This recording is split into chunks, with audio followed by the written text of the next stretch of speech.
belated Halloween, everyone, except our friends at Valve. Awkward.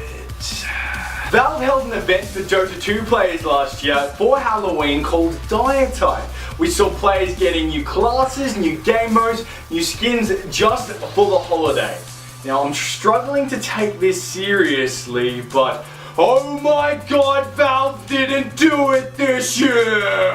Dota 2 players haven't taken this news lightly, publicly shaming Valve all over the internet. Reddit wasn't safe. Metacritic was not safe. Even Facebook and social networks, they jumped on the Valve Facebook, they jumped on the Volvo Facebook, and they also jumped on Barack Obama's personal Facebook page. I don't know what that was meant to accomplish. It's just another case of the internet getting on its high horse and acting like everything's its God-given right. I mean, people are still going to be playing Dota after Halloween. People pre-ordered the Xbox One after all those DRM issues. And people are still playing Left 4 Dead 2 years after threatening to boycott the game. Oh no. In better news, Valve celebrated this with the only way they knew how. Hats!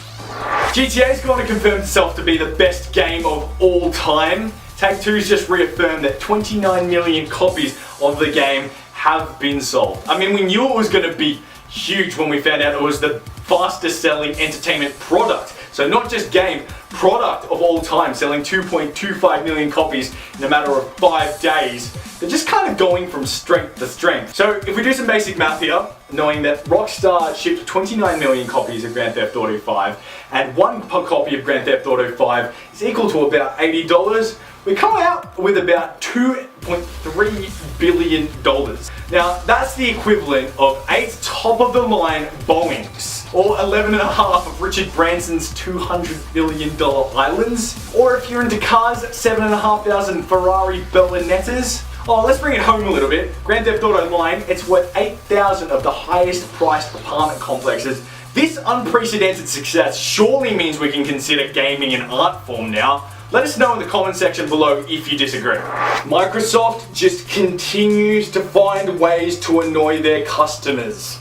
It was revealed a little earlier that a lot of cross-platform games for the PlayStation 4 and the Xbox One would be running natively in 720p on the Xbox One and upscaled to 1080p if you had a 1080p TV, but would be running natively in 1080p on the PlayStation 4. For people who don't know what upscaling means, when you upscale from 720p to 1080p, what you're effectively doing is stretching absolutely every pixel that you have to fit the 1080p output.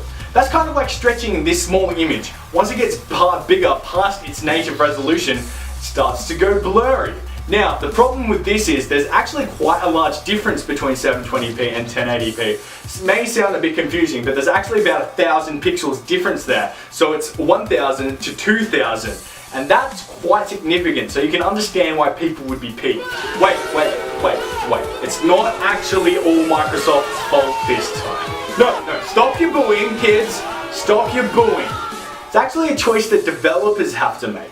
The power difference between the PlayStation 4 and the Xbox One isn't that much, but it's significant enough to change the effects on launch titles. Starting to look a bit more hopeful though, because Chief of Staff of Devices Aaron Greenberg over at Microsoft answered a question from Twitter user PN4Life, asking would they be natively at 1080p a little bit later. His answer was, totally, we leave it up to the devs, but imagine that will be the case. So that could be okay.